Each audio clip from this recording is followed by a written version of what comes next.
नमस्कार, स्वागत है आपका सफल किसान में। आपके साथ मैं हूं अंजू सिंह। सफल किसान एक ऐसा कार्यक्रम है जिसमें हम आप तक पहुंचाते हैं सफल किसानों की कहानियां। आज उन किसानों और उन गृहिणियों की कहानियां हम आप तक पहुंचाने वाले हैं जिन्होंने अपने गांव, अपने क्षेत्र, अपने घर में ही रहकर ही सेब की नर्सरी तैयार की और उससे रोजगार के नए साधन भी तैयार किए हैं। इससे न सिर्फ महिलाओं का सशक्तिकरण हुआ बल्कि साथ ही अन्य महिलाओं को भी नई राह मिली। जी हाँ, हम बात कर रहे हैं उन किसान भाई बहनों की जिन्होंने सेब की नर्सरी में अपनी पहचान बनाई है। आपको लिए चलेंगे हिमाचल प्रदेश के शिमला और वहां के रोडू क्षेत्र के सफल किसानों से मुलाकात करवाएंगे और ख़ास तौर पर उन महिलाओं से जिन्होंने घर में रहते हुए न सिर्फ सेब का प्रसंस्करण किया बल्कि साथ ही खेती में भी महत्वपूर्ण योगदान दिया है। तो चलिए शुरुआत करते हैं आज के सफल किसान की।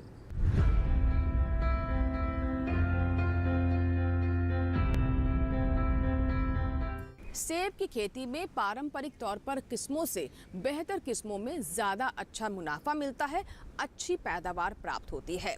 आज हम आपकी मुलाकात करवाने वाले हैं हिमाचल प्रदेश के शिमला से सटे एक गांव जावना के सोनू से, जिन्होंने पारंपरिक खेती को छोड़कर यानी सेब की जो पारंपरिक किस्में थी उनको छोड़कर इटली के किस्मों का इस्तेमाल किया। इससे उन्हें अच्छा मुनाफा हो रहा है और अच्छी पैदावार भी प्राप्त हो रही है। सोनू के इस प्रयास को देखकर अन्य किसान भी उनसे प्रेरित हो रहे हैं।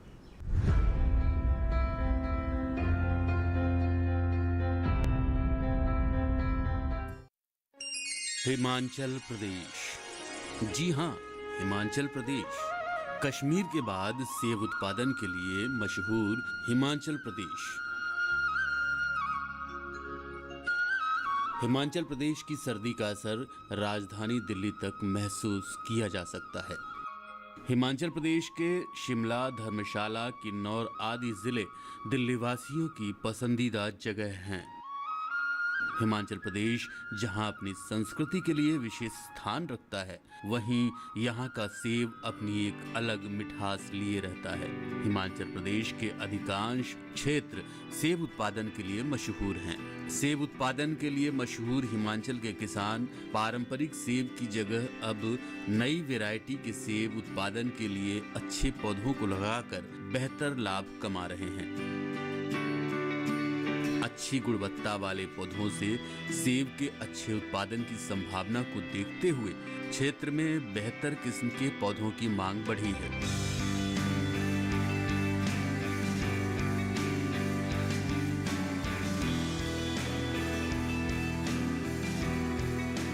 सेब के पौधों की बढ़ती मांग को देखते हुए जावना गांव निवासी सोनू को सेब की नर्सरी तैयार कर पौधों की बिक्री करने का आइडिया आया। बस फिर क्या था, सोनू जावना ने सेब के पौधों की नर्सरी तैयार कर डाली और इसे बचाए रखने के लिए बेहतर प्रबंध भी किया, जिससे पौधों का सही तरीके से विकास हो सके। सेब के पारंपरिक बागानों की अपेक्षा बेहतर किस्म के पौधों से अच्छी पैदावार मिलती है। इसे जानकर हिमाचल प्रदेश की राजधानी शिमला से जटे जावना गांव निवासी सोनू जावना ने पारंपरिक सेब की खेती की जगह इटली से सेब के पौधों को मंगाकर नर्सरी तैयार की और आज अच्छी आय प्राप्त कर रहे हैं। आइए जानते हैं सोनू से इस बारे में कि सेब की नर्सरी से उन्हें कैसे अच्छा मुनाफा हो रहा है। अभी जो हम यहाँ पे मेरे हाई डेंसिटी एप्पल फार्म पे खड़े हैं, यहाँ पे पहले हमारा एक ट्रेडिशनल एप्पल ऑर्चर्ड हुआ करता था जिसको हमने 2017 में अप्रूव किया।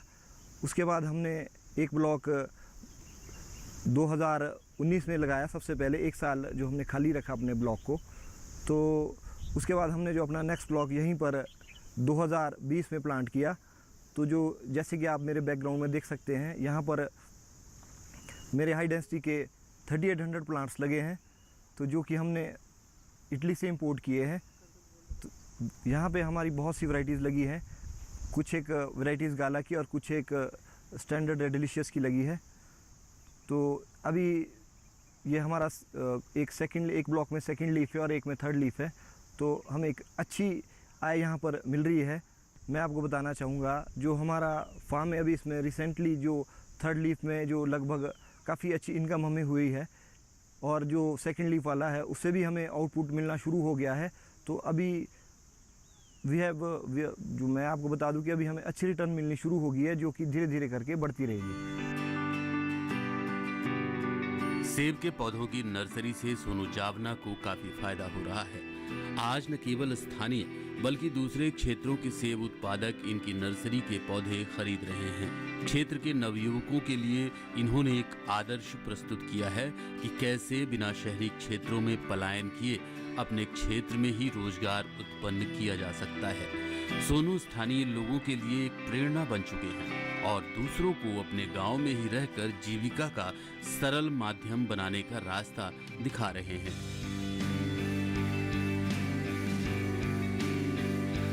मैं आप लोगों के माध्यम से ये संदेश देना चाहूँगा, जो युवा अपने घर के खेत और अपने घर के काम को छोड़कर 10-20 हज़ार की नौकरी के लिए कहीं दूसरे अदर स्टेट्स में जा रहे हैं, तो उससे अच्छी इनकम हम जो अपने घर में अपने खेत में मेहनत करके ले सकते हैं। जैसे कि आप देख रहे हैं जो नर्सरीज़ का जो काम है, इसमें आपको काफ़ी अच्छी रिटर्न मिल जाती है। अब कोई अगर किसान 10,000 की जो नर्सरी तैयार करता है तो उसे लगभग 15 लाख रुपए की इनकम आ जाती है नई वैरायटीज़ में। और वैसे ही आप अपने अगर एप्पल फार्म में काफ़ी अच्छी मेहनत करें तो 1 हेक्टेयर में अगर कोई हाई डेंसिटी पे जो काम करेगा उसे लगभग 25-30 लाख रुपए इनिशियल ईयर में वो इनकम उसको आनी शुरू हो जाती है, जो कि धीरे धीरे करके ग्रेजुअली बढ़ती रहती है। तो मेरा युवाओं को यही संदेश है कि अपनी जो लाइफ है वो अदर स्टेट में जाके ख़राब ना करें, अपने फार्म पे काम करें, अपने घर में मेहनत करें, तो उन्हें एक लॉन्ग टर्म के लिए जो एक काफ़ी अच्छे इनकम सोर्स घर में जनरेट हो सकते हैं।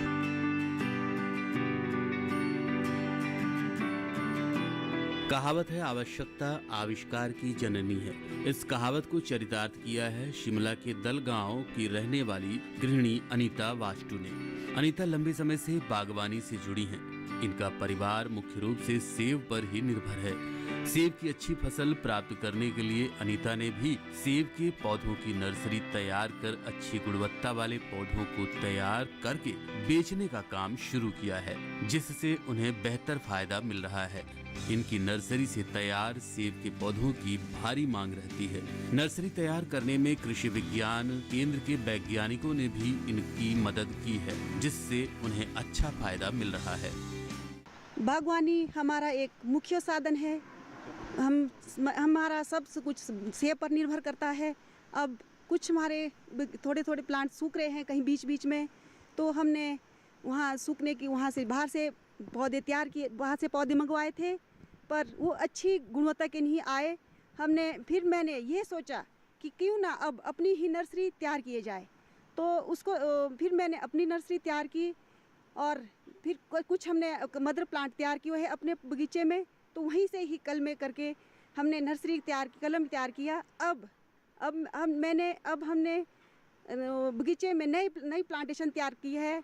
वो अब अच्छी गुणवत्ता के है, जिसमें हर जगह मेरे पति श्री योगेश सिंह बांशटू जी साथ देते हैं और हम समय समय पर हमें बागवानी कृषि विज्ञान केंद्र समय समय पर हमें सलाह देते हैं। मैं इनका बहुत आभार प्रकट करती हूँ। अब सेब से ज़्यादा मुझे इसमें फ़ायदा लग रहा है।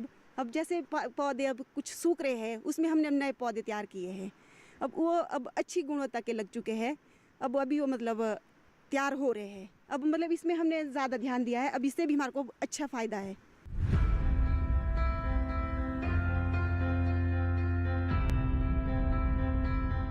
हिमाचल प्रदेश की सेब की मांग दिल्ली के साथ साथ देश के अन्य प्रदेशों में भी काफी रहती है। इसीलिए किसानों के सामने अच्छा अवसर है कि ग्रेडिंग कर वो अच्छे भाव प्राप्त कर सकें। इसके लिए यहाँ के किसानों ने ऑटोमेटिक ऐसी मशीनें लगाई हैं जिससे अपने आप ही फलों की ग्रेडिंग हो जाती है। अच्छी पैकेजिंग के उन्हें अच्छे दाम भी मिलते हैं। तो आइए जानते हैं इसके बारे में और विस्तार से।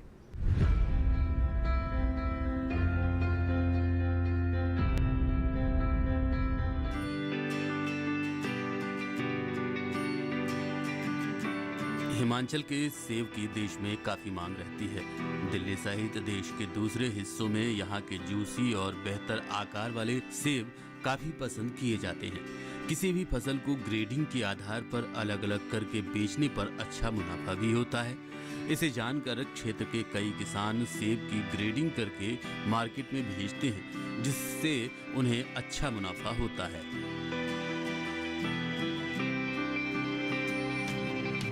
यहाँ जो ग्रेडिंग होती है, सबसे पहले हम जो है इसमें कटा फटा फ्रूट जो है सबसे पहले उसकी सॉर्टिंग हो जाती है। उसके बाद ही हम जो है क्रेट को जो है मशीन के ऊपर डलवाते हैं। ये जो है जो फ्रूट है इसको हम जो है हाथ से एक एक दाना करके, जिस तरह से यहाँ दिखाया भी जा रहा है, इस तरह से ही हम जो है मशीन के ऊपर डालते हैं।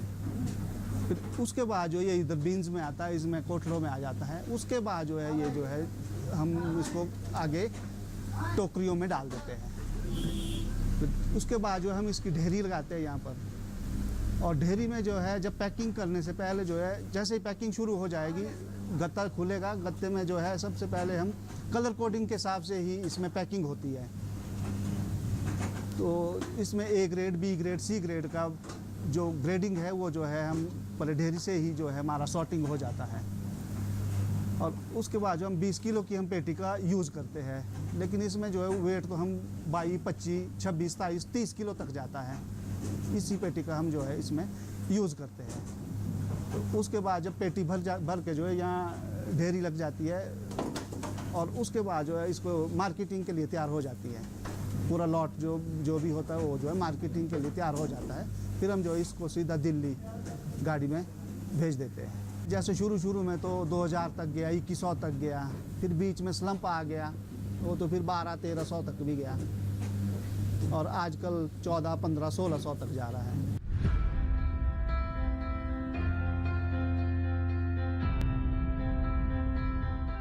इसी के साथ ही सफल किसान में यहाँ वक्त हुआ एक छोटी सी ब्रेक का, लेकिन ब्रेक के बाद जब वापस आएंगे तो आपकी मुलाकात करवाएंगे ऐसी गृहिणियों से जो कि घर संभालने के साथ साथ सेब का प्रसंस्करण भी कर रही हैं और इससे आत्मनिर्भर भी बन रही हैं।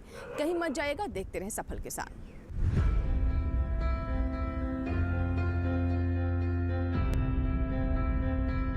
रोज सब्जी का स्वाद बढ़ाए और घर वालों का प्यार पाए। गोल्डी सब्जी मसाले, जहाँ जाए रिश्ते बनाए गोल्डी मसाले। कब तक लंबी लाइनों में उम्र बिताइएगा? डिजिटल पेमेंट अपनाइए, चुटकी में हल पाइए। पुराने तरीके कब तक अपनाइएगा? डिजिटल पेमेंट बहुत आसान है, देखिए चुटकी में पेमेंट चुकाइए। बटुआ ढूंढ रहे हैं? डिजिटल पेमेंट अपनाइए, कभी भी कहीं भी और सुरक्षित। हमने तो इन्हें डिजिटल पेमेंट करना सिखा दिया। आपने? आरबीआई कहता है कि डिजिटल पेमेंट अपनाओ, औरों को भी सिखाओ। रोज सब्जी का स्वाद बढ़ाए और घर वालों का प्यार पाए। गोल्डी सब्जी मसाले, जहाँ जाए रिश्ते बनाए गोल्डी मसाले।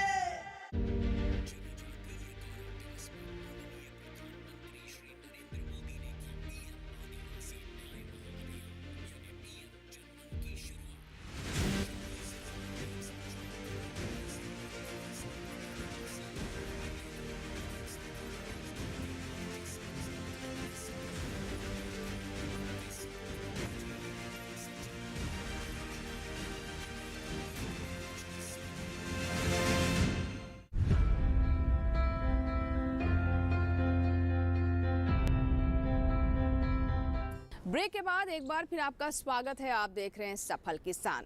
आइए अब आपको लिए चलते हैं शिमला जिले के एक ऐसे सब्जी उत्पादक ग्रुप के पास जो कि खास तौर पर महिलाओं द्वारा चलाया जा रहा है। ये महिलाएं न सिर्फ अपना घर संभालती हैं बल्कि साथ ही साथ वो सेब का प्रसंस्करण भी करती हैं और इससे तरह तरह के उत्पाद बाजार तक पहुंचाती हैं। इससे महिलाओं को रोजगार मिल रहा है और साथ ही उनके आर्थिक विकास को बल भी प्राप्त हो रहा है। आइए मुलाकात करवाते हैं इन गृहिणियों से, इन महिलाओं से।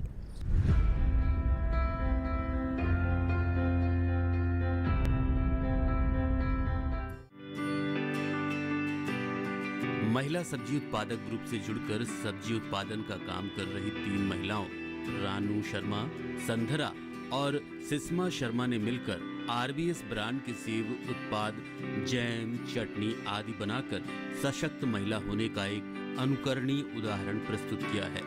आज इन्होंने सेब से बने उत्पादों का एक नया बाजार बना लिया है। शुद्धता और प्रामाणिकता का पर्याय बन चुका है RBS ब्रांड का उत्पाद। आइए जानते हैं रानू शर्मा से कि उन्होंने कैसे इस बारे में काम करने को सोचा और आज एक मुकाम हासिल कर रही हैं। मैं नंदला गांव से बिलोंग करती हूँ। मैं एक हाउसवाइफ हूँ। उसके साथ साथ जब हमें समय मिलता है तो हम एप्पल प्रोसेस पे काम कर रहे हैं, जिसमें हम एप्पल जैम बना रहे हैं 3 महिलाएं मिलकर। ये हमारा एक ग्रुप है महिला सब्जी उत्पादक, जिसको हमें आगे बढ़ाकर जो है हम फूड प्रोसेसिंग पे काम कर रहे हैं। इसके लिए हमने एप्पल जैम तैयार किया है। इसके लिए हमें सभी लोगों का सहयोग मिला है, KVK और रोडू और GIZ। इसके लिए हमने GIZ से पहले कोटगढ़ में ट्रेनिंग ली। उसके बाद जो हमने घर आकर अपना एक छोटा सा ये बनाना शुरू किया, जिसमें हमने एक अपना वो ब्रांड बनाया है RBS। इसमें हम 3 महिलाएं काम करती है, जो कि हमने जो ब्रांड बनाया है वो RBS हम तीनों के नाम है। R से रानू शर्मा और B से बसंतरा और S से सुषमा शर्मा। ये हमारा एक ब्रांड है। तो हम चाहते हैं कि इस प्रोसेस को हम थोड़ा आगे बढ़ाए। हमारा जो सेब है वो A ग्रेड तो हमारा आगे मार्केट में जाता है, जो हमारा B ग्रेड होता है उसको हमें अच्छा टेबल नहीं मिल पाता। इसलिए जो है हमने उस B ग्रेड जो सेब है उसका जो है हमने ये तैयार करने की सोची है।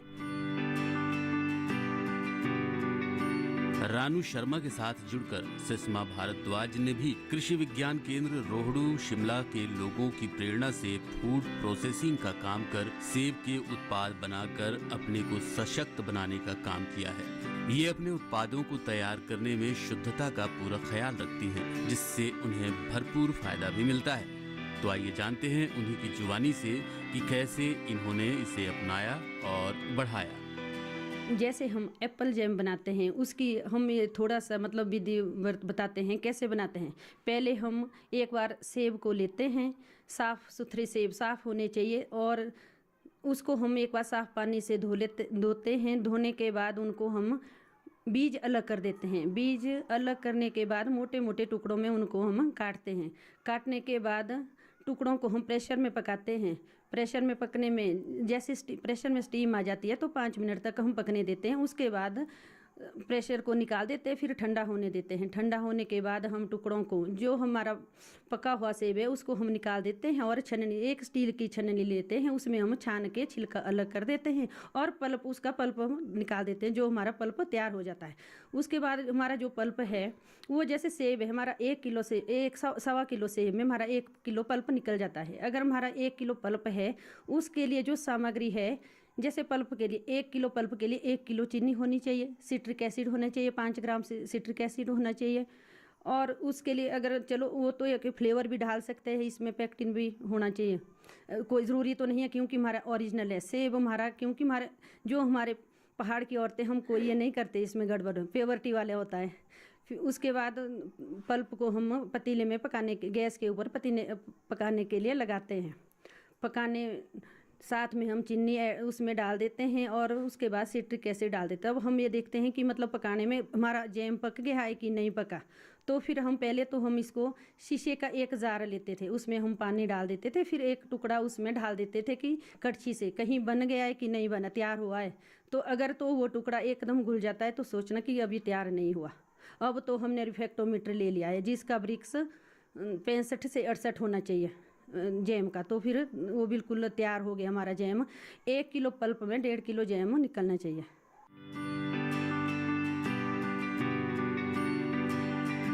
महिला सब्जी उत्पादक ग्रुप से जुड़ी संध्या शर्मा भी सेल्फ हेल्प ग्रुप के माध्यम से आत्मनिर्भर होने का प्रमाण देते हुए सेब से बने उत्पादों को बनाकर रोजगार देने को एक अवसर बनाया है। बाजार में मिलने वाले उत्पादों में रसायन की मात्रा अधिक होने की जानकारी होने पर इन्होंने अपना प्रोडक्ट बनाने का फैसला किया और आज एक अच्छा प्रोडक्ट बनाकर क्षेत्र में अपनी पहचान बना रही हैं। आइए संध्या शर्मा से जानते हैं उनकी कहानी। इस सेल्फ हेल्प ग्रुप में हम पहले तो सब्जी वगैरह उगाते थे, तो उससे भी हमारी थोड़ी बहुत जो आर्थिक इनकम हो जाती थी। लेकिन अब हमने देखा जैसे सेब जो है हमारे यहाँ मुख्य फसल है, सीज़न के टाइम में तो हमें सेब खाने को मिलता है, लेकिन ऑफ सीज़न में जो है ये सब चीज़ें नहीं रहती। तो फूड प्रोसेसिंग करके जो है हम इसे रखते हैं अपने बच्चों के लिए, और इसको पेवर्टी में जो है मतलब बनाते हैं।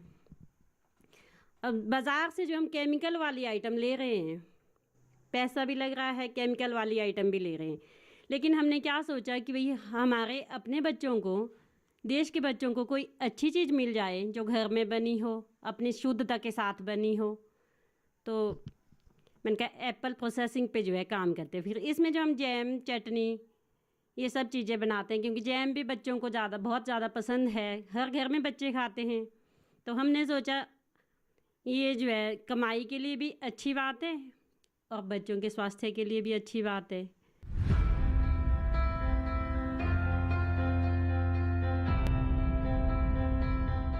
तो ये था हमारा आज का सफल किसान, जिसमें हमने आपको उन महिलाओं के बारे में, उन किसानों के बारे में बताया जिन्होंने कृषि के क्षेत्र में नई राह पकड़ी और उसमें सफलता हासिल की। वाकई में कह सकते हैं कि आज बदलाव का दौर है और इसका प्रभाव हर क्षेत्र में देखा जा रहा है। ख़ास तौर पर कृषि इससे अछूता नहीं है, जिसमें महिलाएं घरों से बाहर निकल रही हैं, सशक्त हो रही हैं और महत्वपूर्ण भूमिका निभा रही हैं। आशा करते हैं कि आज का कार्यक्रम आपको ज़रूर पसंद आया होगा। अगर आपके कोई सुझाव हैं, कोई फीडबैक है, तो आप हमें ईमेल कर सकते हैं। हमारा ईमेल आईडी है safalkisan@gmail.com। आप हमें पत्र भी लिख सकते हैं। पत्र लिखने के लिए हमारा पता नोट कर लें। सफल किसान, कमरा नंबर 77, CPC, दूरदर्शन, खेलगांव, नई दिल्ली 110049। आपके ईमेल्स और आपके पत्रों का हमें इंतज़ार रहेगा। इसी के साथ ही आज के सफल किसान में यहाँ लेंगे आपसे इजाज़त। नए अंक में नई जानकारियों के साथ, नई सफलता की कहानियों के साथ फिर होगी आपसे मुलाकात। तब तक आप बने रहें दूरदर्शन किसान के साथ। नमस्कार।